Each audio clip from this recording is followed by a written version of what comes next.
Welcome, everyone. My name is Erin Ivey. I'm the treasurer for United Suicide Survivors International. We are a global organization really working in the lived experience space. And you'll hear a little bit more about that through some of the presentation pieces, but also at the end of the presentation today, and really trying to move some initiatives and become change agents in the space of suicide prevention. I'm going to have Jen share a little bit more about the programs of United Survivors and what we are putting out into the community across the United States and in some cases internationally. Hi, everyone. I'm Jen Mattoni. I am the Associate Director of Programs and Communications for United Survivors. And in addition to our webinars, we also have a storytelling program where we have some online courses that help people tell their stories safely and effectively. We also offer retreats, which are in person. We do those virtually as well. We also have a men's mental health book series called Guts, Grit, and the Grind. And so we cultivated dozens and dozens of storytellers, men sharing their stories, and it's a great in-depth series that we have. Also have a workplace suicide prevention program with some national guidelines for organizations and businesses. And a related program to that is our HOPE certification program, which is new. And all of this is on our website. You can check it out. We also host national summits, and we have one for the construction industry. And this past November, we recently had our Living Beyond Suicide Summit for people with lived experience. So lots going on. And again, so glad you can be here with us.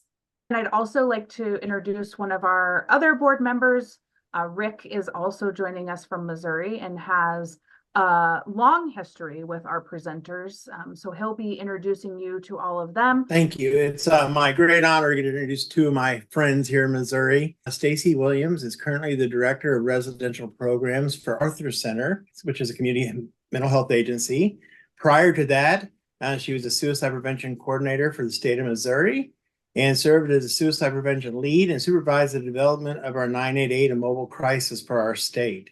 She's a certified advanced level RAP facilitator and has over 13 years experience utilizing RAP. She is also a board member of United Survivors. Jackie Christmas recently retired after working for Missouri Department of Mental Health for, I believe it was 28 years, where she served as the Fatality Review Coordinator from 2008 to her retirement. Jackie got to attend the first Zero Suicide Academy in 2014 and was a big part and advocate of bringing zero suicide to Missouri. In 2012, Jackie lost her 27-year-old son after a 10-year battle with substance use, and Jackie combines her experience as a fatality review coordinator and that of a bereaved mother to support and educate others impacted by suicide and other special circumstance deaths. Jackie is on the advisory panel for Johnny's Ambassadors, as well as the secretary for the American Association of Suicidology and a board member of the Missouri chapter of the American Foundation for Suicide Prevention. With true RAP fashion, we are going to start our workshop out today with a support document or a support agreement for yourself. So I'd like you just to take a moment, think about what you yourself will do before, during, or after this webinar to support yourself. RAP stands for Wellness Recovery Action Planning. It is a simple, powerful tool that anyone can use really to create a life plan, to create a wellness plan, to create any kind of plan that you want in your life to help yourself be well or get better or recover. It really is anything you want to make it, and we'll kind of talk about that throughout this webinar. Some of the things that RAP includes, it includes the wellness tools, and we spend quite a bit of time really talking about wellness tools. It talks a lot about support in our lives. It talks about what we will do if we experience stressors or triggers. It talks about creating support has a plan for crisis and also post-crisis. And then it also has strategies for when life becomes overwhelming. So really can be anything you want it to be. People all over the world have been using WRAP for over 25 years now. And it has been used to help people recover from a variety of things, not just mental health. It could be used for addictions. I've used WRAP plans to help me with migraines.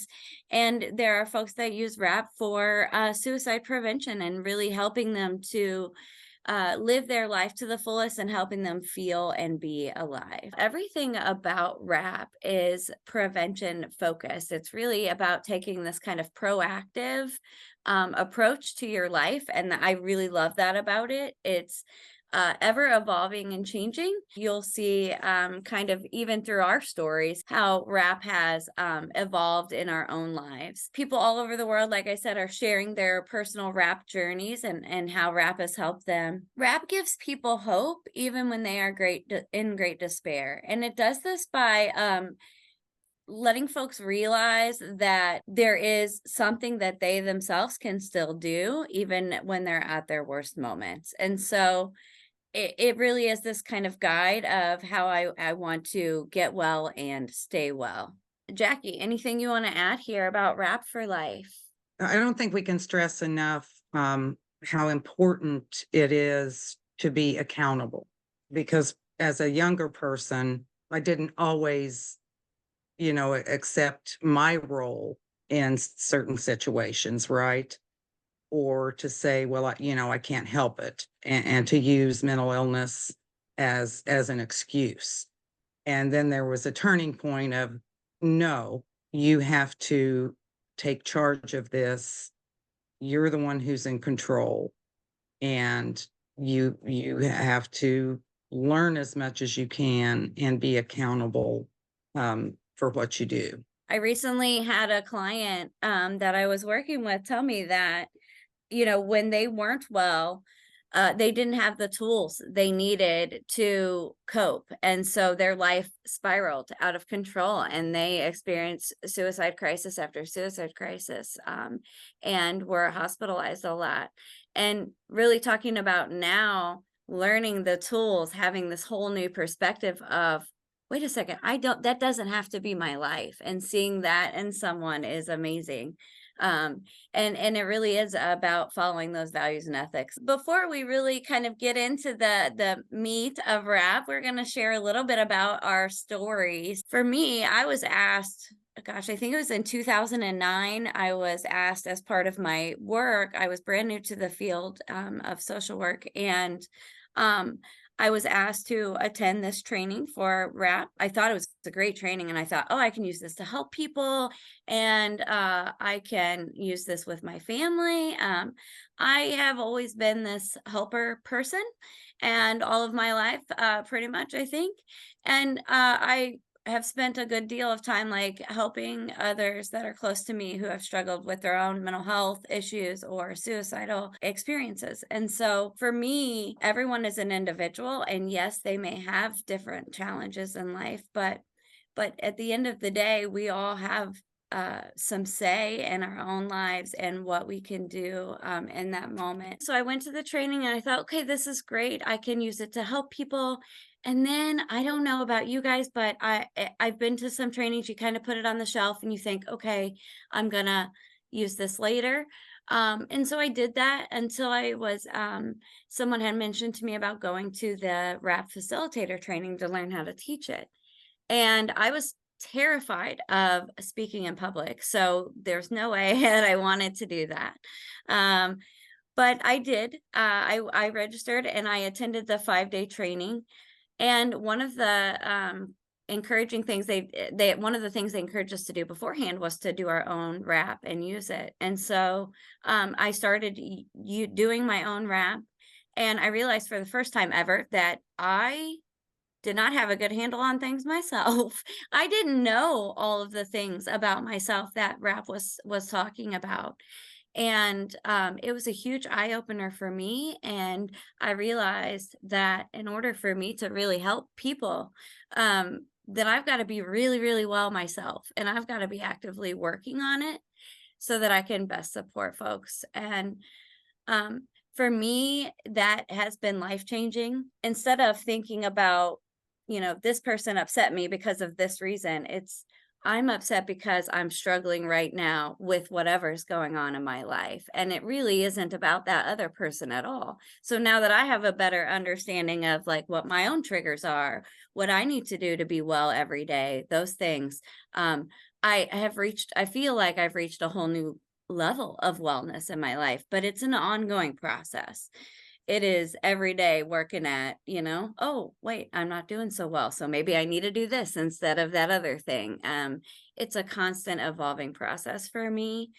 And that's what I really love about doing RAP work. And I've recently, as I've been, working in suicide prevention and RAP, I really noticed a lot of the connections. And I've been in so many trainings with folks who have said, RAP has helped me and it has saved my life. And I just see over and over again how powerful this work is and giving people meaning in their life and a reason to live. And so I'm a believer, but I'm a believer because I use it. I always struggled with some mental health issues as a younger person, a teen and a young adult. And we've all heard of the ACEs, the adverse childhood events or experiences. I did have a couple of those. And so in my 20s, I tried some therapy off and on. And then by the time I was in my 30s, I realized that I needed some medication. So between, the medication and the therapy, I thought all was going to be good. But then life happens, right? And so in 2011, May 22nd of 2011, Joplin, Missouri had the EF5 tornado come through, and 161 people perished. And so we were a community in crisis. The following year in 2012 is when I lost my son, Dustin. He was 27. I had thought that the tornado was the most horrific event that I had ever experienced. And, but I had not. I had not. So then when my child died, I really, really struggled.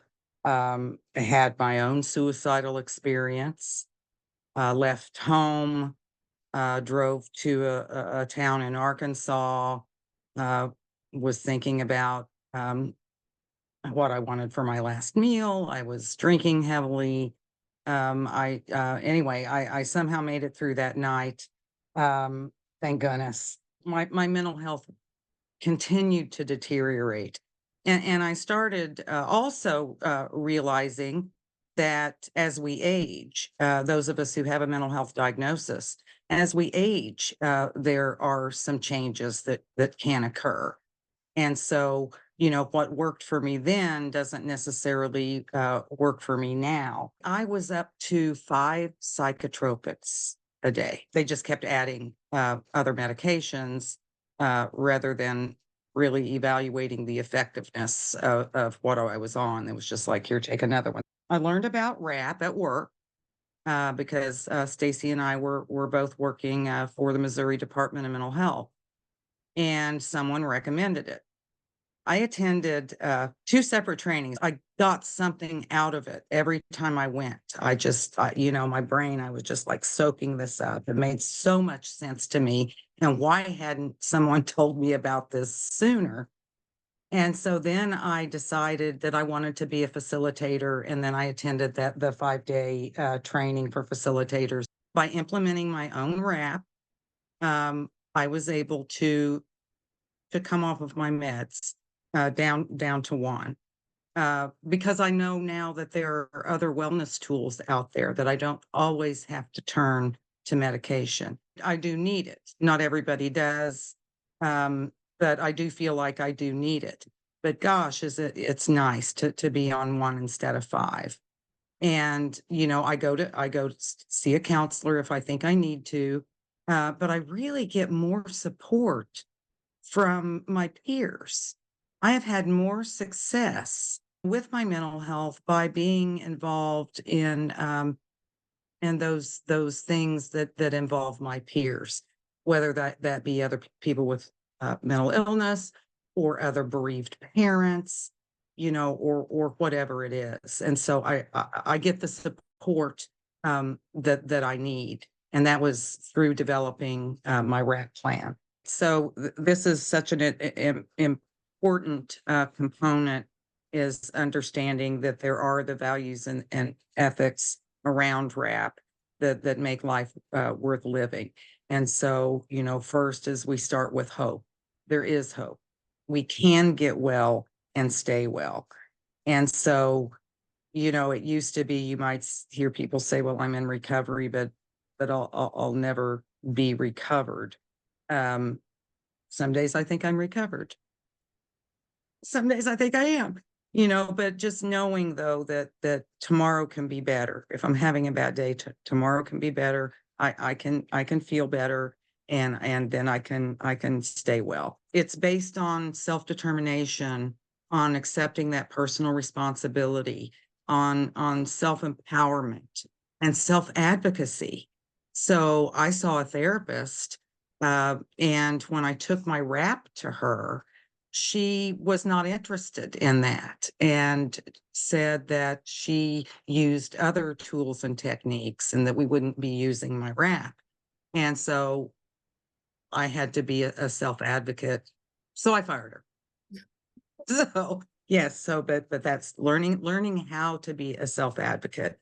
And that anyone who's participating in a RAP, we're treated as equals. We treat each other with dignity, compassion, that mutual respect, and also this unconditional high regard, the unconditional acceptance of everyone where they're at, as they are, as they come to us. We don't think there are any limits to recovery and wellness. Each person is the expert on themselves. You're the one who knows best what you need. And so we are then consider ourselves experts. And then we emphasize the strategies. We offer the strategies that are simple and they're safe, because we wouldn't want anyone to be put in harm's way. And so those strategies can work for anyone. So RAP involves peer support. Everyone is equal. Every aspect of RAP and peer support is voluntary.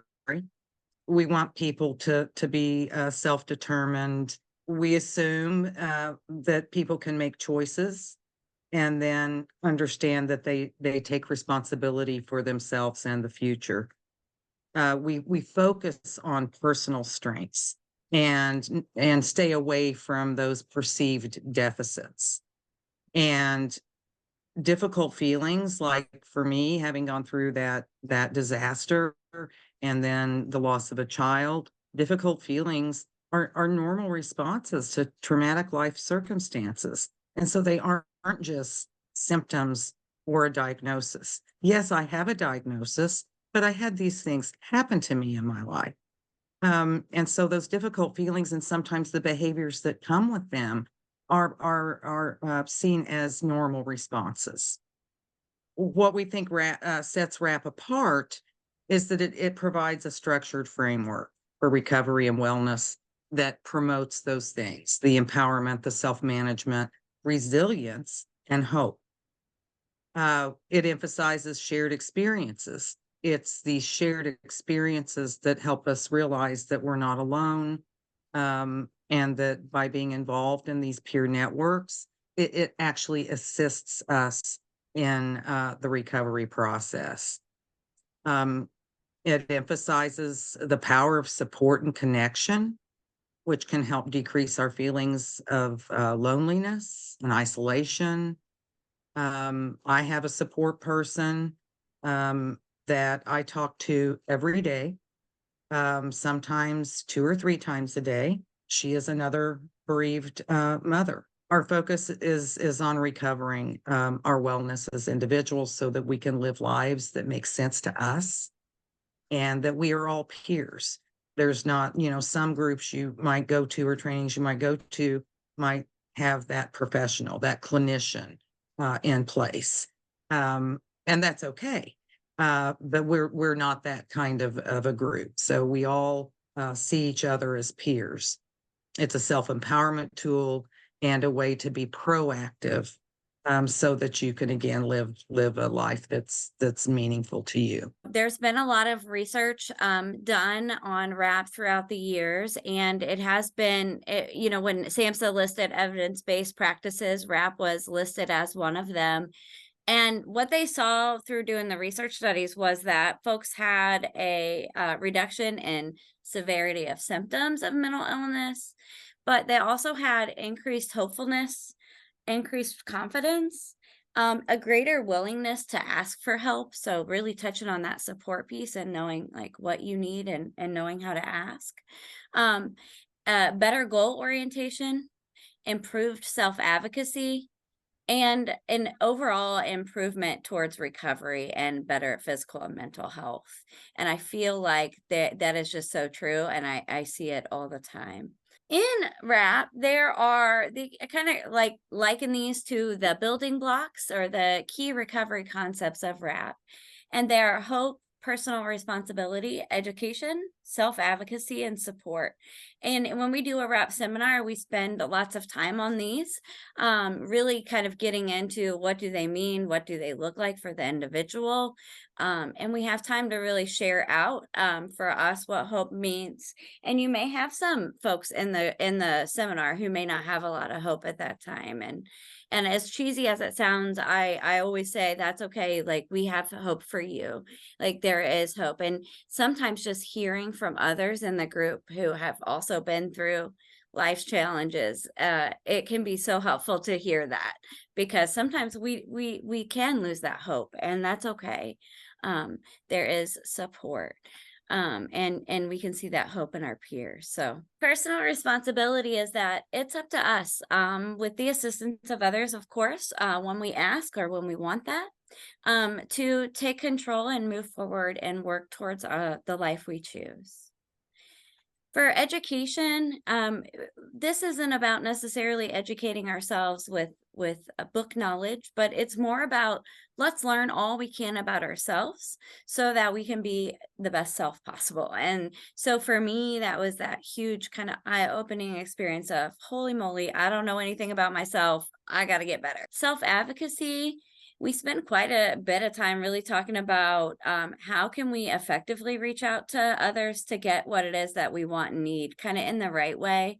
So many times I think that we've learned to advocate for ourselves in the wrong kind of way. And so we don't end up getting what we want and need. And so learning like the right way to do that can be so helpful to people. At the first RAP training I went to, when we talked about this, when it was presented, I think we were asked to identify like 5 support people, and they may have different roles.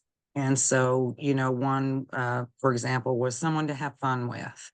Another was, somebody to confide in. A third was someone to take over, if you can't, and those kinds of things. And I couldn't come up with 5. I wanted my husband to serve all of that. And then I realized that wasn't fair to him. And so, just really stopping to think about who can I go to, or who can I turn to, who could be on my support team. So the toolbox is the foundation for RAP. And what we mean by a wellness toolbox is that these are the things that you may already do to help yourself feel well, stay well, and live the way that you want to. And also, what I like though is that, it's things you may want to try in the future. And so the more peer-to-peer interaction that we have, I might ask you to, what's in your toolbox? And you might tell me something that I hadn't never thought of, and I might want to try that. Or, this was in my toolbox a couple of years ago, but I'm really not using it like I used to. It's lost its effectiveness or whatever. And so, hey, there's there's maybe something else I'd like to try, something new. And so wellness tools are really can be very simple things. I mean, like we talked about, everything is simple and safe. And so it's things like light, sleep, and exercise. I have a wellness light, you know, in the winter time because I love to be outdoors and I need to be outdoors. I need sunshine. When I'm not getting that, then I have this artificial light source that I can use. Sleep, learning that I thought I had like sleep apnea or something, and learned that I just had really poor sleep hygiene. And so learning that about myself and then making the changes I needed to, learning the stress reduction and relaxation techniques. I didn't know deep breathing could be so helpful. I mean, there's just really been some times that I felt like I was losing control, going to have a meltdown. And I just did some deep breathing and it really helped calm me. Also, sometimes there's things we need to divert our attention elsewhere. And so whether that's maybe you like to color in a coloring book, or maybe you like to journal, you know, it could really be anything. We need to eat right. Sometimes we have to modify our daily life. We're always wanting to make sure that we're safe. All of us need something spiritual in our lives, whether that's attending church or maybe taking a hike on that big, beautiful mountain. Support, it's capped. We can't emphasize that enough. You know, having connections and peer interactions. So I have animals, dog, 2 cats. I have an in-ground pool. So you see why I'm so sad in the wintertime. I can't get outside and yeah. And then I took up rock painting. And this was the first rock that I did. And you can see what it is, right? It's a shark. It's a shark. It looked like a shark when I found the rock. And I'm like, I'm gonna make that a shark. Yeah. I love plants and you know, my front porch, I have this water garden, and so I can sit out there and you know, so being outside and in nature, that's really important to me. In 2020, I did this calendar. I published this calendar to chart mood, and so every day of the month, then you know, I could color in how I was feeling that day, and it was a good way to kind of track, you know, track how where I could even look back and look for you know, we know all about tracking and trending, don't we? So, you know, and so is there a certain time of year or certain days where, you know, I'm not okay? The other thing I have is a memorial garden for my son, Dustin. So you see Dustin, he always had sunglasses on. I wish you could see his eyes. But yeah, so I've done this in the front of the house.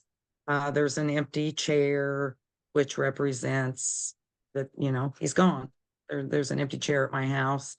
And then this stone was a gift. This garden stone was a gift when he died. And I love it so much. This saying here, there is a calmness and a quiet strength within us grievers at this time.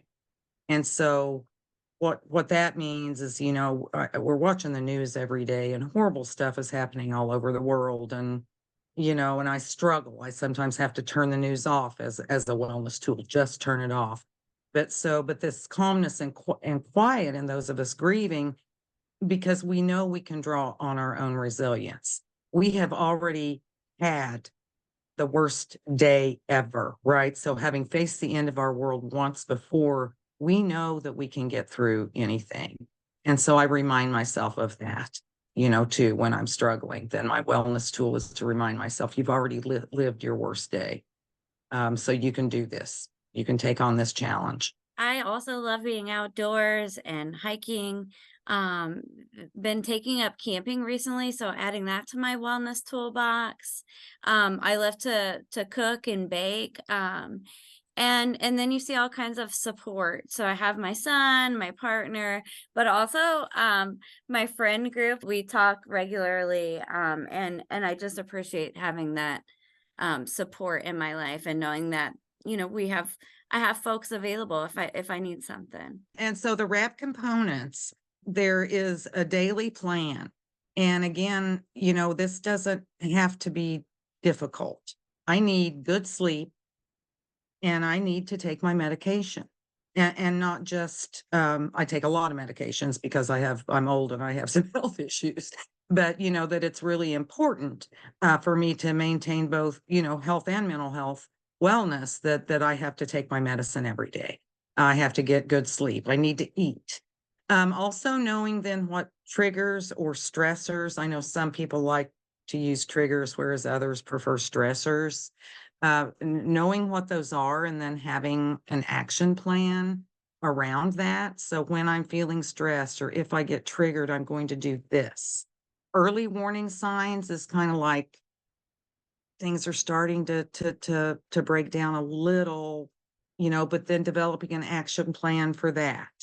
And then maybe they're starting to break down a little bit more. And there's an action plan for that. And then WRAP incorporates a crisis plan. And I have my mini here. This is my pocket crisis plan. So I can take it with me.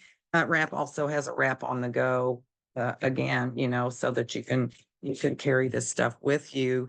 And it has all this. Then you've done this at all. We also have an app. And then we have a post-crisis plan as well. Jackie already really touched on the daily plan. It has 3 parts in it. And the part I just kind of want to point out really quickly is what I'm like when I'm well. And so we spend a good deal of time kind of recognizing like, what are we like when we're well? So that kind of tells us what we want to shoot for. But also it could also be, what do I want to be like when I'm well? If you're in a place where you don't feel very well, what do you want that to look like? And for some, it looks physically different, or they look physically different when they're well or unwell. And then it has the things to do every day and things I might choose to do on any given day. And I think for some people, if you've been depressed for a while, and then to be asked, what does it look like when you're well? I kind of struggled with that. I think some people struggle with that. It's like, I haven't felt well for so long that I'm really not sure, and so we'll think back to a time when you were happy. And, so you can kind of help prompt people, through that, through memories or whatever. The triggers or stressors are really those kind of things that happen to us. So, and when we think about WRAP for Life, especially about suicide prevention, there's a lot of kind of triggers or stressors that happen to folks that can really exacerbate symptoms. So loss of a relationship, loss of a job or stress at work, an anniversary of a loss or a trauma, just getting some traumatic news or traumatic news that's on TV, like Jackie was saying, being overly tired, having family or home stress.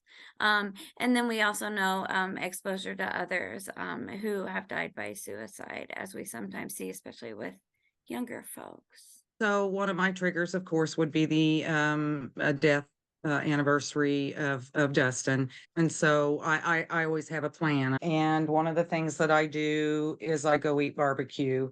And I take this picture of Dustin eating barbecue with me. I set it on the table because that was his favorite meal, and I go to the cemetery. And so, but whether it's his birthday, Mother's Day, whatever it is, I know it's coming. And I make a plan. And then I want to shout out, this was a great support to me, but this is my old boss and mentor, colleague, coworker, friend. And he was on family vacation and stopped at this roadside memorial. Dustin died in the state of Texas. And so he did that for me. And, it meant so much. I mean, it really brought me to tears. And his poor family having to sit in the car while he goes and stands by this roadside memorial. But it was on the anniversary of his death, and I couldn't get there that year. And sometimes I'll do a shout out if anybody's traveling. if you could stop at mile marker 36, anyway. So go ahead, Stacy. And then the next part is those early warning signs. So those are kind of those internal things that are or maybe unrelated to the stressful situation, but it's kind of how we're feeling and doing. And maybe we notice that we're sleeping too much or too little, or that we had some big changes in our appetite, or we started thinking about suicide daily. Like for someone, that could be an early warning sign. For someone else, that may be the next section of when things are breaking down. And that is another thing I love about RAP, is that it kind of, you can interchange these things depending on the individual. The next part of when things are breaking down. So this is a really important time. It's really right before the crisis. So we want to have a really specific, assertive plan at this point so that we can keep ourselves from going into crisis. And we also want to start bringing in some more supports. These are some examples of when things are breaking down. So it could be thinking of suicide and ways to die. It could be things like risky behavior, such as using substances, could be being apathetic all the time, avoiding important obligations, starting to feel like you're a burden to everyone. Or for others, it could be they're starting to rehearse a suicide. So at this point, again, we need to take immediate kind of more assertive action. And that's why we have our action plans in place. So quick shout out to Now Matters Now. I can just tell you, I use this site a lot and folks I'm working with, but for myself as well. It's a great website, but do the cold water skill for 5 minutes. This could be an example of an action plan. Text 988 for support. Take a cold shower and then do 5 minutes of deep breathing. So really specific things that you're going to do to help yourself prevent that crisis. And then you may go outside or go out in public so that you can make eye contact with people. And then after that, we hope that you don't get to the point of a crisis, but there is the crisis planning section. There are 9 parts to that. So as you can imagine, we spend a lot of time really kind of going through the 9 parts. This crisis plan is unique in that you are in control of it. You do the crisis planning when you are well. And you have who you want to support you, how you want them to support you, specific things you want them to do, things that are helpful, things that are not helpful, and signs that your supporters know that you're not in crisis anymore and you don't need that plan. So a crisis plan can be very helpful for folks when they're in crisis. If they have this in place beforehand, it's really taking that proactive approach to wellness. And then there's a post-crisis plan, and that is the time when you're healing from a crisis. So I love that it has a timetable for resuming your responsibility. So you really think about like, okay, maybe your crisis was a surgery and you're coming home. So post-crisis plan, how are you going to get back into things and that kind of thing. So thinking through that. So post-crisis plan gives us a little bit of time to really reflect. And then last but not least, I wanted to share some resources. So there's a RAP app for that. So if you're going to search for on the App Store, type in Wellness Recovery Action Plan and it should come right up. You can go to the Wellness Recovery Action Plan website, tons of information on there and how to get involved.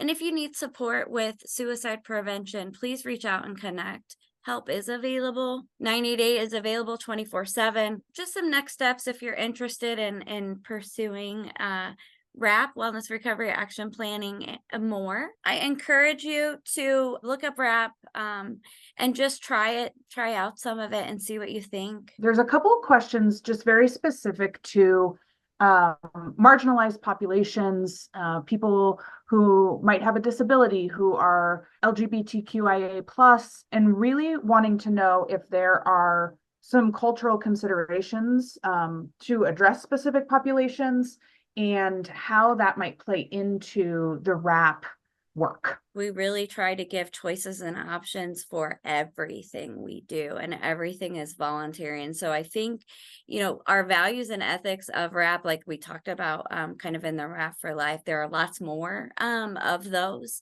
but they all really are meeting each unique individual where they are, and giving lots of choices and options. So I could say a lot more about that, but I would say that RAP is for anyone, anywhere, and can be adapted to anything. I did do RAP training or support the staff and of individuals with intellectual and developmental disabilities. And yeah, so I have done that training with those staff because it shouldn't matter. Like Stacy said, it's so individualized. Thank you so much. And then the next question was, is it appropriate to use RAP as a crisis planning tool for someone who's working on a crisis line? So I think RAP is a great resource for folks, and we can give it as a tool for options. I think that if it stays true to the values and ethics, so it's always optional, and we are letting the person kind of take charge of it, it could be used, but kind of tricky, I guess. I think you answered some of that question too towards the end when you said that, the crisis planning part really should be done in advance, right? We're doing this before Right. someone's in crisis to help them to some degree avoid or ideally to avoid additional crisis. But if they get to that crisis state, then that's already in place. And then we're doing a post-crisis plan to make sure everything is in place that as they so wished. And we had one more question, just really around bringing your own lived experience into peer support and how that might work with RAP. I think both of you did a great job sampling this with how you presented tonight. Any other final comments on kind of the peer lens and RAP? One of the biggest obstacles I had to overcome was stigma and discrimination, and being in the field of mental health and being a social worker and, working in the field and yet here I am struggling. And I suspect a lot of people listening are feel that way sometimes too. And so I became empowered to, it really changed my thinking. There was a real shift in my thinking from being embarrassed about it to owning it. And I can still be the best person I can be and the best worker I can be and the best whatever I can be, and to no longer feel the shame. How long does RAP training take? Great question. So it's typically done in like a RAP seminar or group, and it is 16 hours total just for like the learning RAP. So you can break that up in a variety of different ways how you want. You could do like 8-week 2-hour group, or you could do a 2-day seminar. We are so grateful to Jackie and Stacy, one for sharing their lived experience with us tonight, as well as this tool, and to all of you who shared your lived experience in the chat. Thank you so much. We really do learn from each other, and we really aren't alone when we do those things. If what you heard tonight is helpful to you, or you want to continue to be part of the collective, again, here you can see how to support United Survivors through different membership levels, all the way from $5 a month up to really whatever you want. But this gives you an opportunity to be more involved from a lived experience lens and perspective, in sharing your wisdom and experience because of what you have been through and what you have survived. And so we'd love to have you be part of our collective. We'd love to have you follow us. You see our website there, how to follow us on Facebook and Instagram, LinkedIn. Thank you again.